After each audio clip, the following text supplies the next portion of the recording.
Bonjour à tous, bienvenue pour cette troisième et dernière journée du CES Las Vegas ici à Perpignan. Bonjour Céline, comment ça va? Bonjour, très bien. Ouais. Très bien, ça va. Tu es toujours journaliste ici à l'APM Perpignan, l'agence de presse méditerranéenne. Et toi, tu animes toujours la matinale sur Littoral FM tous les matins, ce matin y compris et demain matin aussi. Aussi, ça n'a pas changé, ouais, mais on a le week-end tranquille. Le CES Consumer Electronic Show depuis 1967, c'est le plus grand salon mondial des nouvelles technologies qui se tient chaque début d'année à Las Vegas. Et cette année, vous l'aurez compris, il est virtuel. La grand-messe annuelle de la high-tech et de l'innovation ne ressemble à rien au précédent. Oui, donc c'est un CES 100% digital que nous allons vivre ensemble. Donc il y a pas mal 1000 exposants, 130 pays qui participent cette année. Et en France, eh bien, c'est plus d'une dizaine de villes qui se sont mobilisées. 120 startups, dont 33, seront présentées sur ce plateau. Et dans le monde, la ville de Perpignan accueillera, comme 34 autres villes françaises, le CES 2021, qui se tient en simultané dans 130 pays. Mais qu'à cela ne tienne, le CES est ici à Perpignan et le CES est partout un événement hors norme. 3 jours de direct, 14h, 20h non-stop pour vous présenter la crème de la French Tech locale. Oui, donc tous les jours, il y a des intervenants, des organismes, des écoles, des startups, on vous l'a dit, avec qui nous allons aborder les enjeux du monde de demain autour de 3 thèmes majeurs. Donc il y a eu mercredi la tech dans le business, hier c'était la tech dans la ville et aujourd'hui, eh bien, c'est la tech dans la vie. Et une trentaine de startups nous rejoindront sur ce plateau avec l'objectif de se faire connaître et de vous présenter leurs innovations. Elles pitcheront en français ou en anglais en cette fin de journée leur business. Bienvenue donc au CES Las Vegas à Perpignan. On commence cette émission avec le premier talk, c'est le sport 2.0, faire vibrer de nouveau les stades. Et on accueille tout de suite François Rivière qui est avec nous. En visio, pas du tout, non. Non, on va l'attendre. On va l'attendre. Sur ce plateau avec nous, donc, il y a Monsieur Jean, bonjour. Bonjour. Donc vous êtes directeur de Roussillon, du circuit du Roussillon, c'est ça? Oui, je suis le président de la société d'exploitation du grand circuit du Roussillon à Rivesaltes. D'accord, et donc Philippe Pidemonde qui est directeur développement des Dragons Catalans. Bonjour à tous. Voilà, et donc il ne nous manque plus que l'USAP, François Rivière, qui nous rejoindra dès qu'il sera en visio. On va commencer avec le rugby à 13. Quel constat pour le rugby à 13 un an après cette crise, presque un an après la crise? Oula, quel constat. C'est un constat, je pense, assez difficile encore à estimer, hein, puisque c'est quand même une crise sans précédent. Ça a été un monde économique à l'arrêt, ça a été un monde du sport à l'arrêt. Nous, on a eu, entre guillemets, on est un petit peu passé entre les gouttes, puisqu'on a une saison qui court de février-mars jusqu'au mois de septembre-octobre, donc une saison en plus calée sur l'Angleterre. Donc ça concernait 2 pays, donc c'était pas forcément évident, mais c'est vrai que voilà, ça a pu aller jusqu'aux phases finales, ça a pu jouer la finale, ça a pu essayer de jouer un maximum de matchs. Malheureusement, bon, pas assez pour nos abonnés qui sont un petit peu en manque de sport en général. Donc il va falloir se réadapter, se réinventer un petit peu dans ce nouveau monde qui arrive avec ce virus, quoi. Du côté du circuit du Roussillon, quel impact? L'impact a été pas catastrophique, mais du fait qu'on a fermé donc, de 15 mars jusqu'à début juillet. La saison estivale nous a aidé beaucoup parce qu'il y a eu une affluence extraordinaire sur le circuit, dans tout ce qui est loisirs, bien entendu. Hein. Donc, du fait que nous, ce sont des pratiques individuelles, donc avec du matériel individuel, il suffit après de faire le rouage qu'il faut donc, pour le côté sanitaire. Et on est arrivé à fonctionner. Bon, on a refermé au mois de novembre de nouveau, bien entendu, tout le mois de novembre, dans le cadre de confinement. Et bien là, on attend, on ne sait pas ce qui va se passer sur les informations futures à venir à ce sujet. Voilà. Pour ceux qui ne connaîtraient pas le circuit du Roussillon, c'est avant tout du karting, hein, le plus grand circuit loisir au monde. Voilà, alors voilà, j'explique bien la raison, parce qu'on a eu des contrôles justement sur cette communication. Il a une homologation circuit, c'est le plus grand du fait qu'il a été il est très large, il fait 9 mètres de large, c'est-à-dire que même les voitures tournent dessus. Mais ensuite, il a une longueur plus importante de 13 mètres, ne serait-ce, et c'est pour ça qu'il a été homologué le plus grand circuit du monde. Voilà. C'est carrément technique et en termes d'homologation par rapport aux fédérations. Voilà. Ensuite, sur le circuit lui-même, qu'est-ce que nous faisons? Nous faisons bien sûr le karting, nous faisons de la moto, puisqu'on a reçu quand même 3 championnats France, Europe et le mondial en moto, avec la FFM et FMI. Ensuite, donc, voiture. On tourne en voiture aussi, on fait beaucoup de voitures, puisque c'est un échappatoire, un défouloir pour les gens qui ont des voitures un peu sportives ou même de tous les jours, puisqu'on donne beaucoup de programmes là-dessus. Alors le sport 2.0, ça évoque quoi pour vous? 2.0, tout dépend de ce que vous attendez comme signification du 2.0. Le sport du futur. Du futur. Bon, à ce niveau-là, on s'y prépare puisque personnellement, je suis en train de travailler et puis donc, on a déjà des autorisations, des permis d'aménager pour un grand circuit automobile, si vous voulez. Esprit Paul Ricard Barcelone, c'est pas un petit sujet, c'est un grand sujet qui économiquement va être très important dans notre département puisque quand même, chaque fois qu'on fait des manifestations, on reçoit des milliers de gens, hein. Ce n'est pas rien. Et ensuite, c'est une évolution technologique et technique des circuits de futur. C'est un circuit green, un projet de circuit green, où on va intégrer donc, tous les moyens de développement sur les voitures autonomes, électriques et autonomes, tout ce qui va se passer dans le futur en termes de véhicules. Existe le carburant. Il y sera aujourd'hui, on ne peut pas l'écarter totalement. Et on en a quand même, on parle de 2030 quand même. Donc, mais aujourd'hui, on travaille sur des voitures électriques, sur des motos électriques aussi, puisque tout évolue dans ce sens-là. Donc on a un concept très intéressant et innovateur, puisque ce sera un des circuits, je pense, européens, même au-delà. Les Asiatiques sont venus essayer de me prendre un peu le sujet dernièrement. Mais bon, on est quand même un peu réservé, quand même, apparemment. on se retient dans certaines informations. Mais je veux dire par là que c'est un circuit qui va être innovateur en termes de projet. Du côté des Dragons catalans, le sport 2.0, ça évoque quoi ? C'est pareil, c'est un vaste chantier. En plus, je pense que de plus en plus, le sport en général, et notamment au niveau des enceintes sportives, sont obligés de se renouveler un petit peu, de se réinventer, comme je disais tout à l'heure. Alors c'est vrai que le sport 2.0, c'est un peu l'expérience fan, l'expérience supporter, c'est-à-dire comment on peut, à travers les nouveaux outils et les nouveaux outils, enfin la nouvelle technologie, pouvoir intéresser de plus en plus le spectateur, le téléspectateur, mais aussi le spectateur dans le stade, c'est-à-dire le faire venir peut-être plus tôt sur des animations de nouvelles technologies, c'est peut-être le faire participer un peu plus dans le monde pendant un match, c'est-à-dire on le voit avec l'expérience Vogo, qui est une société de Montpellier, qui est dans les statistiques en direct, qui donne une analyse en direct sur les téléphones portables pendant le match.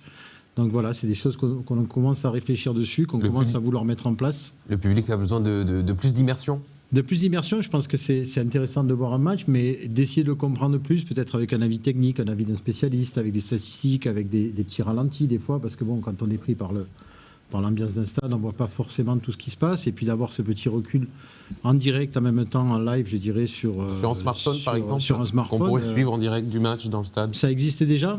Encore une fois, c'est une société d'Occitanie qui développe ça, qui s'appelle Vogo, qui est en train de le développer au niveau de la NFL aux États-Unis, qui est en train de le développer un petit peu en France, et nous, on va commencer à rentrer en discussion avec eux, justement, pour essayer de voir comment on peut faire pour amener cette expérience-là. Et même, pourquoi pas, faire venir un peu plus tôt le spectateur par rapport à des nouveaux outils numériques, par rapport peut-être à des tournois en connecté avant match. Ça peut être contre les équipes, puisqu'en plus, on a l'avantage d'avoir des équipes étrangères, et anglaises notamment, qui viennent sur Perpignan. Donc ça peut être l'idée de faire des petits tournois d'e-sport ou de gaming, en fait, entre les différentes équipes anglaises et françaises et les nôtres, pour amener un petit peu plus d'amusement et de compétition, quoi. Alors, bien sûr, on ne le souhaite pas, mais si le confinement venait à continuer encore un petit moment, comment on fait avec ces stades vides ? Comment on fait avec un stade vide ? Comment on les dynamise, là, très rapidement ? La seule possibilité de dynamiser un stade vide, ça va être surtout par l'expérience streaming. On le voit, le championnat français a repris au niveau du rugby à 13 en France. On le voit même dans les autres sports. Un stade de vide n'est pas forcément, même pour les joueurs, n'est pas forcément une évidence, parce qu'il y a toute une question de motivation. Un stade de plein donne quand même un peu plus de motivation et d'énergie et d'ambiance. Alors ça peut être par l'expérience du streaming, et peut-être c'est là où, comme je disais tout à l'heure, peut-être développer ces outils techniques et de statistiques, d'analyse qui sont en direct sur du streaming, qui permettraient aux téléspectateurs qui ne peuvent pas se déplacer dans le stade de pouvoir participer et d'avoir une vraie immersion de chez lui. Est-ce qu'on pourrait imaginer comme le catch américain avec des écrans et des spectateurs directement dessus dans les tribunes? Ça ferait beaucoup d'écrans, certes, mais... Oui, ça ferait. Puis c'est surtout, nous, des stades en plein air. Donc c'est un peu plus compliqué. Puis il faudrait une connectique beaucoup plus puissante et beaucoup plus performante pour arriver. Quand c'est des stades fermés, ça peut être possible sur des arénas ou des stades de basket ou de hand, qui sont des halles de sport, quelque part, qui sont des circuits fermés un petit peu. Sur un stade en plein air de 10-12 000 places, c'est un peu compliqué de mettre des écrans partout. Mais je pense que cette expérience, moi, de connectivité avec le supporter, d'offrir à l'abonné, à la limite, un accès un petit peu privilégié, un petit peu décalé, un petit peu professionnel, c'est-à-dire s'immerger avant match, s'immerger pendant l'échauffement, s'immerger sur des paroles, sur des statistiques, ça peut être intéressant pour le téléspectateur, je pense. Donc pour vous, Philippe, le sport 2.0, ça passe avant tout par l'immersion et le service qualitatif. Oui, et la connective. Et être connecté. Surtout être connecté dans ce monde 2.0 où il y a quand même une importance, où tout le monde maintenant a un portable, tout le monde a un ordinateur à la maison, tout le monde normalement est plus ou moins en fibre ou en Wi-Fi, donc c'est vraiment important d'aller au cœur de chaque abonné, c'est-à-dire dans sa maison, à l'intérieur, où il peut avoir son espace à lui et arriver à le capter aussi et capter son attention, parce qu'on n'est pas les seuls, et savoir capter son attention en dehors du sport et lui amener un petit plus, quoi. Le label French Tech, c'est porteur au niveau du sport? Ben, je pense. De toute façon, tous les labels sont très intéressants, et notamment celui-ci. On a besoin de notoriété, de cette image forte qu'on a en termes de communication, ce qui vient d'être évoqué. Et nous, on le voit bien dans le sport mécanique, c'est essentiel. On a des développements, notamment en moto, où vraiment il y a une diffusion aujourd'hui par rapport au sport automobile, où les chaînes internationales misent énormément sur la moto aussi. Donc c'est vrai qu'à ce niveau-là, la communication pour nous est très importante. Et le moindre sujet où on peut diffuser sur tous les réseaux et sur tous nos clients, ils sont preneurs, ils attendent que ça, parce que de ça, c'est qu'une image, un véhicule qui défile, une action bien précise, du bon pilotage, de la bonne maîtrise. Les écoles de pilotage sont là pour ça, hein, puisqu'on a une école de pilotage karting, une école de pilotage moto de très haut niveau. Donc, je veux dire, on arrive à faire des choses qui intéressent beaucoup les familles, notamment parce que c'est très familial, il ne faut pas l'oublier. C'est pas que gentleman driver, hein, c'est très familial et c'est ce côté-là qui est accueillant, je veux dire, dans notre comme dans le sport de main aussi. Hein, je veux dire, c'était très important pour les familles d'avoir ce lien social. Et du côté des Dragons catalans, justement, vous êtes un club international, donc la French Tech, c'est porteur? C'est énormément porteur, et c'est vrai que déjà, je trouve qu'il faut féliciter en fait tout le travail de l'équipe de Laurent Goz et toute son équipe autour, et notamment les personnes à French Tech et M. Stern et Nicolas Gus qui ont réussi à mener le label French Tech à Perpignan. C'est quand même une reconnaissance. Alors c'est sûr que quand on le voit de loin, on se demande un petit peu French Tech, c'est quoi, etc. Mais en fait, dès qu'on est un peu à l'international, dès qu'on est un petit peu dans ce monde des nouvelles technologies, c'est un vrai plus. Et je trouve que le travail qui a été fait pour amener ce label sur Perpignan et sa communauté urbaine, pour pouvoir un petit peu plus avoir une ouverture sur le monde extérieur, je trouvais qu'il y avait une vraie corrélation avec notre club, qui est quand même à l'international, puisque chaque 15 jours, on voyage quand même en Angleterre. Et c'est pour ça que dès janvier 2020, on a scellé un partenariat avec la French Tech de Perpignan, pour justement être un peu sur deux axes, un petit peu la tête de pont de la French Tech pour aller à l'international. Donc il était prévu fin août d'aller à Toronto, puisqu'il y avait une équipe de Super League à Toronto. Donc il était prévu d'amener certains entrepreneurs de la French Tech, rencontrer French Tech Canada à Toronto pendant 2-3 jours. Il était prévu aussi d'aller en Angleterre, de rencontrer la French Tech Londres et de pouvoir, dans ces cas-là, à nos jeunes entrepreneurs et start-upers, de pouvoir rencontrer des investisseurs anglais ou des jeunes entreprises aussi anglo-saxonnes, pour aussi l'attractivité de notre territoire, parce que il est peut-être bien de monter une start-up dans le nord d'Angleterre, mais je pense qu'il est peut-être aussi bien pour ces start-up de s'installer au sud de la France avec la qualité de vie qu'on peut avoir ici. Donc c'est vrai que ce label French Tech amène énormément, et derrière aussi c'est faire connaître ces jeunes start-up à travers tout notre réseau de partenaires. Parce qu'on a à peu près entre 450 et 500 entreprises du département qui sont partenaires des Dragons, et amener à ce que cette connaissance de ces jeunes start-up, à ce qu'elles puissent un petit peu montrer ce qu'elles sont capables de faire et ce qu'elles développent. Ça crée aussi un écosystème et ça crée aussi du lien entre les gens dans le développement. Donc ce partenariat, on était très content de l'avoir mis en place. Après, malheureusement, 2020 c'est partie remise. Voilà, c'est partie remise. Exactement, c'est que partie remise. Et dans le futur, il y a des projets, il y a des rendez-vous qui sont déjà pris? Dans le futur, c'est un peu compliqué. Pour l'instant, on ne sait pas trop encore où on va. On est un peu dépendant chaque 15 jours, 3 semaines des décisions gouvernementales, de savoir un petit peu les plans qu'on peut mettre en place, quoi. La saison reprend le 11 mars, c'est ça? Le 11 mars, normalement. Et on aura la décision quand, si ça reprend vraiment ou... Je pense que d'ici une dizaine de jours, il faut voir un petit peu surtout l'évolution en Angleterre de cette pandémie, parce que je crois qu'eux sont beaucoup plus touchés que nous. Donc voir un peu cette évolution, voir un peu l'évolution en France. Il est peut-être question de repousser de 15 jours. Après, voilà, les Anglais sont des gens très pragmatiques, très carré et le jour où ça reprendra, c'est qu'il y aura tout sera mis en sécurité, si je puis dire, pour que tout se passe bien et aille jusqu'au bout du championnat, plus ou moins. Quoi. On parlait tout à l'heure du futur du sport, ce sport 2.0. Il va être comment dans le sport mécanique et le karting? Mais c'est pas. Oui, c'est vrai qu'on vocalise sur le karting parce que c'est la base du site initialement. Mais le karting lui-même va évoluer dans le sens que c'est la formation des pilotes, bien entendu. L'intérêt, c'est d'avoir cette formation qui est très importante. Et notamment, on va travailler au niveau physique à ce niveau-là, dans toutes les disciplines, avec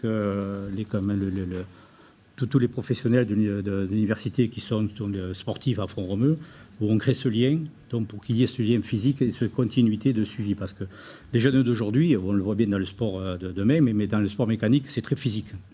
Et on est obligé de les former, de les prendre en main de zéro jusqu'à la continuité pour ceux qui vont faire vraiment un côté professionnel et une possibilité de côté professionnel. Donc là, de ce côté-là, notre développement, il est en permanence en train d'analyser des sujets et de porter au plus haut les jeunes qui veulent s'initier dans toutes les disciplines. Donc dans les futures activités, nous avons ces 3 disciplines. Et ensuite, il y a une chose qui est importante dans le futur projet qui doit être, donc, si tout va bien, pour 2022, je dis bien. Mais aujourd'hui, que ce soit du côté de la préfecture, d'un côté de toute l'administration, l'État suivent ce dossier de près, et les fédérations, FFM, FFSA, à ce niveau-là. Donc, le circuit futur, il y aura donc un technoparc. Le technoparc, ce sera un lieu de recherche et de développement.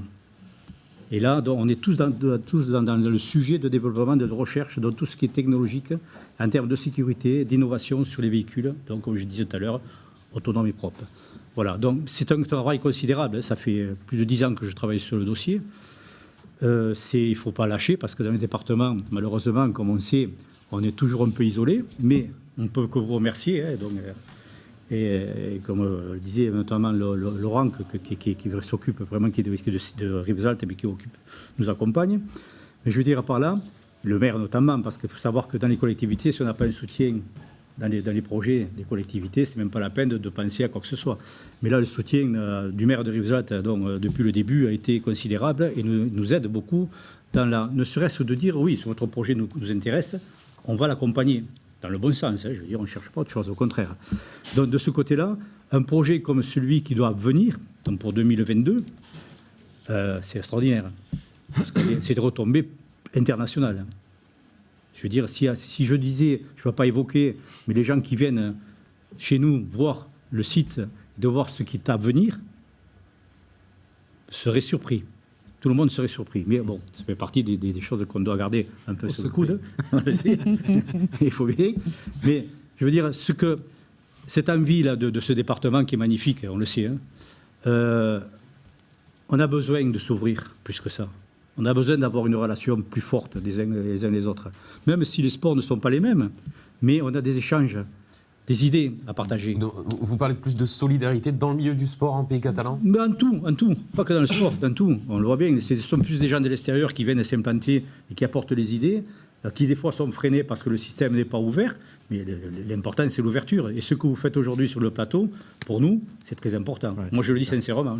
La mentalité qui est compliquée? Un peu, oui. C'est un peu. Mentalité catalane. Voilà. Alors, totalement. Je dirais pas sur la catalane, parce que si on prend les Catalans de Barcelone ou de l'autre côté des Pyrénées, voilà, c'est quand même une différence en termes d'accueil, d'entreprise, en termes d'accueil. C'est juste parce que je pense qu'on a un territoire qui est magnifique, on a un territoire d'excellence. Je l'ai entendu hier sur vos différentes interviews. Les protecteurs. On a un vrai et beau territoire, et c'est vrai qu'à partir de là, on a un peu de mal des fois d'accepter les gens de l'extérieur ou de partager un petit peu ce joli territoire. Mais voilà, il faut s'ouvrir. Mais pour s'ouvrir, comme disait monsieur, en fait, il faut arriver à créer une synergie entre chacun. Alors c'est vrai qu'on a la chance d'avoir des collectivités qui sont quand même dans ce développement et dans cette envie de s'ouvrir, que ce soit au niveau départemental, que ce soit avec la communauté urbaine, que ce soit avec la ville de Perpignan. Il y a vraiment une envie de se développer. Et c'est vrai que je pense qu'on a tous des atouts à créer cette synergie, à créer cet ensemble de compétences, en fait, justement pour éviter ce que j'entendais hier sur les différentes interviews, un petit peu cette transhumance des cerveaux, ce côté fuite des cerveaux du département. Je trouve que si on mettait un petit peu les structures dans ce département pour Et elles sont mises, on le voit avec le label French Tech, elles sont mises pour garder nos jeunes talents. C'est pour ça que nous, on va commencer à développer aussi des choses dans le domaine de la formation, du développement, c'est-à-dire qu'à partir de la rentrée prochaine, on va créer un développement sur de la formation études et sports, mais en même temps une formation e-sport études qui sera une grande première en France, c'est-à-dire que tout le monde connaît plus ou moins le e-sport, tout le monde a plus ou moins une idée de ce qu'est le e-sport et son économie et le boom économique que cela peut apporter. Beaucoup de clubs de foot, de rugby, etc. s'orientent sur le e-sport, mais alors à vouloir créer son équipe, des professionnels. Nous, ça va aller plutôt sur la formation du e-sport. Ça ressemble à quoi de l'e-sport version rugby? Alors de l'e-sport version rugby, c'est pas forcément s'attacher à côté rugby, c'est plutôt à ce que peut apporter les valeurs du rugby à 13, les valeurs de notre club Dragon, en fait dans une formation d'un jeune, dans ce monde du e-sport où ils sont plutôt devant leur ordinateur, un peu isolés, un peu tout seuls, un peu... c'est amener, savoir un esprit d'équipe, une solidarité. 13 gamers dans une salle. Peut-être pas 13 gamers, c'est juste apporter aussi ce qu'est un sportif de haut niveau. Parce qu'il faut savoir que rester un certain nombre d'heures dans un tournoi de e-sport, il y a besoin d'avoir une certaine forme physique, une certaine préparation physique et même mentale qu'a le sportif de haut niveau. Donc tout ça, on va l'apporter en fait dans la formation, c'est-à-dire que par exemple, le jeune le matin fera études et l'après-midi aura une formation e-sport. Et là, c'est là où le partenariat qu'on a scellé avec la French Tech est intéressant, puisqu'il y a des sociétés French Tech comme NTWU ou Numeric Wave qui vont participer à cette formation e-sport. Donc on va, c'est comme j'expliquais, c'était un peu la réunion des compétences que chacun va apporter. Chacun va apporter son savoir-faire. Et on sera peut-être le premier, entre guillemets, e-sport études en France, et peut-être même d'Europe, où apprendre des jeunes de 15-16 ans. Et aussi, parce que c'est des métiers où ils éclatent très vite, ils deviennent très vite professionnels dès qu'il y a du talent, sauf qu'ils ne sont pas forcément préparés au niveau mental ou assez matures. Et donc d'avoir cette colonne vertébrale de sportifs de haut niveau va permettre aussi de pouvoir à ce que le jeune et ses parents soient plus ou moins rassurés, et en même temps lui faire découvrir aussi tout ce qui sont les métiers autour du e-sport. Community manager, analyste, coach e-sport. Donc essayer en fait de créer de la formation, et pour nos jeunes qui ont du talent, ou pour nos jeunes même dans une vision d'inclusion sociétale et d'inclusion des jeunes éloignés de tout ce qui se passe au niveau éducatif, de tout ce qui se passe au niveau scolaire ou même du métier, du travail, pour nous, Dragon, qui avons cette politique sociétale où on est vraiment impliqué sur le territoire, on a vraiment cette vision de pouvoir ramener et de pouvoir rapprocher les gens sur des projets comme ça, et de pouvoir ramener des jeunes un petit peu sur un chemin de formation et lui faire découvrir de nouveaux métiers, lui faire découvrir qu'on peut être isolé, mais on peut arriver à faire quelque chose. Et vous allez les recruter comment, ces jeunes ? C'est une mise en place qu'on va commencer à travailler avec NTWU sur la mise en talent. Alors, il y a des idées comme créer différents tournois e-sport à travers tous les villages, par exemple, avec un repérage de jeunes talents. Après, personnellement, quand je disais à chacun son savoir et chacun son expérience, je vous avoue, je ne suis pas le plus calé du monde pour vous en parler. Moi, c'était l'idée, surtout, que notre club participe à être un peu innovant et donc rentrer un petit peu dans ce créneau de formation et de développement, et justement de pouvoir montrer que dans les PO, dans notre département, dans notre communauté urbaine, dans notre ville de Perpignan, on peut être innovant. Et alors c'est sûr qu'on se trouve en triangle entre Montpellier, Toulouse et Barcelone, mais Perpignan peut être un peu, je dirais, comme le rugby à 13 en Australie. Vous avez Melbourne et Sydney. Perpignan peut être un peu le Canberra australien, c'est-à-dire la capitale de la formation, que ce soit dans le domaine du e-sport, que ce soit dans le domaine du sport, dans les métiers du tourisme, dans beaucoup de choses, où on peut être un peu la plateforme de tout ce qui se fait de mieux en formation, et d'avoir la chance, par un club sportif professionnel de rugby à 13 comme les Dragons, de pouvoir l'amener sur une exigence d'un sportif de haut niveau. Ça peut aussi intéresser les entreprises. Alors, on aurait aimé savoir ce qu'en pensait l'USAP, mais François Rivière n'arrive pas à se connecter, donc on essaiera peut-être de le rejoindre tout à l'heure. On va essayer.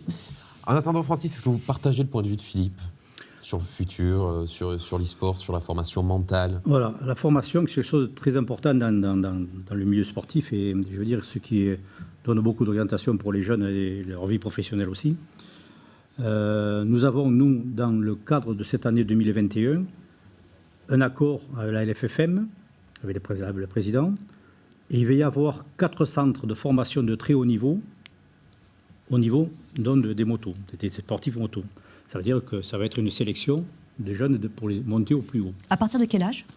Ça commence, la moto, vous savez, ça commence très jeune, ça commence 6-7 ans. Il faut les voir, ces petits gamins, c'est extraordinaire.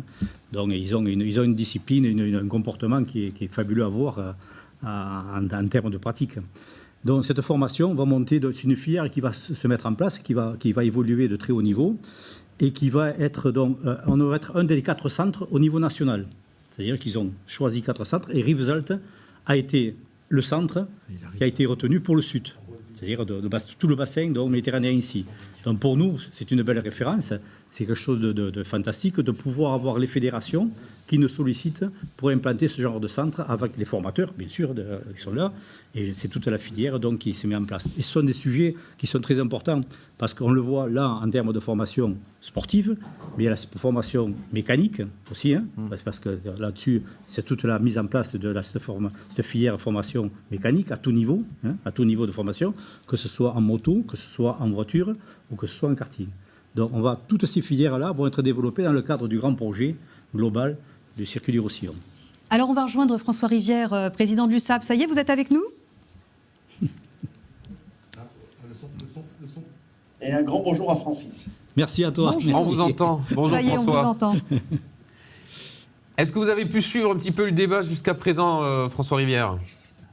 Alors, pour être tout à fait sincère, je n'ai pas tout à fait pu suivre le débat, effectivement, même si je me doute du sujet, mais je répondrai très, très simplement à vos questions et les points sur lesquels vous souhaitez que j'intervienne. Alors la question qu'on a posée, le sport 2.0, le sport du futur, le rugby à 15, vous le voyez comment à l'USAP? Écoutez, à l'USAP et dans le rugby français, c'est un sujet qui est en ce moment qui fait l'objet de beaucoup de discussions entre les présidents, entre les dirigeants. Je crois que ce Covid a montré toutes les difficultés et en même temps tous les espoirs peut-être du rugby. Alors la difficulté c'est quoi? C'est que nous avons actuellement des stades qui sont vides. Donc le rugby 2.0 il est plus que jamais d'actualité chez nous. Comment on fait pour entretenir l'empathie? Comment on fait entretenir l'engouement dans un pays qui vit en grande partie pour le rugby? Vous savez, je dis souvent, et c'est pas Francis qui me démentira, que quand l'USAP réussit, c'est bon pour le territoire, c'est bon pour le pays. Donc ici, on a un vrai lien qui est physique et qui est charnel avec les supporters. Donc comment fait-on par le digital, comment fait-on par le 2.0 pour assurer? En sachant que nous avons une difficulté majeure dans ce monde du 2.0 et du digital, c'est la concurrence. Le rugby à l'USAP, il y a 20 ans, 30 ans, il était seul, entre guillemets, avec nos amis des Dragons, mais il était seul, il n'y avait pas de concurrence. Dès lors qu'on met un rugby qui est un rugby de télévision, de réseau, de médias, de digital, on est en concurrence avec tout le monde. Donc comment fait-on pour être certain en permanence de pouvoir attirer et conserver surtout l'attention de nos supporters? Alors je crois qu'il y a plusieurs réponses à cette question. Premièrement, bien évidemment, les résultats sportifs. C'est plus simple cette année pour l'USAP, qui est première de son championnat de D2 et qui est un candidat à la remontée en top 14. C'est effectivement plus simple de pouvoir veiller au maintien de tous nos supporters. Et puis deuxièmement, il faut créer en permanence des événements, solliciter, là aussi dans un monde où les partenaires USAP sont très sollicités, très très sollicités, mais il faut arriver, nous, par des moyens différents d'entretenir cette fusion avec la communauté USAP, c'est ce qu'on appelle les causeries USAP, par exemple, toutes les semaines avant les matchs, on fait un point avec les entraîneurs, les joueurs, en présence des principaux partenaires du club. C'est des rencontres régulières, c'est le fait de communiquer beaucoup. Et puis, j'ajouterais que l'USAP, via son fonds de solidarité, a initié, créé depuis 2 ans, beaucoup d'actions d'insertion, de proximité. Je crois que ça fait partie aussi. Mais je ne vous cache pas que c'est un sujet qui est important et qui est un peu schizophrène actuellement dans le sport dans son ensemble. N'oublions pas par exemple qu'en 2023, nous aurons la Coupe du Monde de rugby, qui est quand même le 3e événement planétaire mondial après les Jeux Olympiques et je crois la finale de la Coupe d'Europe de la Ligue. C'est le 3e événement mondial, la Coupe du Monde de rugby. Comment on va faire pour que les personnes qui ne pourront pas assister physiquement au match vivent quand même toutes les émotions qui sont liées au match de rugby et je l'espère au plus haut parcours de l'équipe de France. C'est un sujet qui est compliqué. Je pense qu'il faut là aussi faire un travail d'enseignement et de pédagogie chez les jeunes qui sont pour nous une clientèle cible très importante. N'oublions pas qu'actuellement, l'USAP c'est la plus grosse communauté, hein, Facebook, Twitter, du département et une des plus grosses communautés de la région. Mais au niveau du public présent dans les stades, il faut savoir que la moitié du public a plus de 50 ans. Pardon, je suis peut-être un peu long. Un tout petit peu, on vous donnera toute la parole tout à l'heure. Mais merci infiniment. Juste pour conclure, on va un petit dernier mot avec les Dragons catalans, Philippe.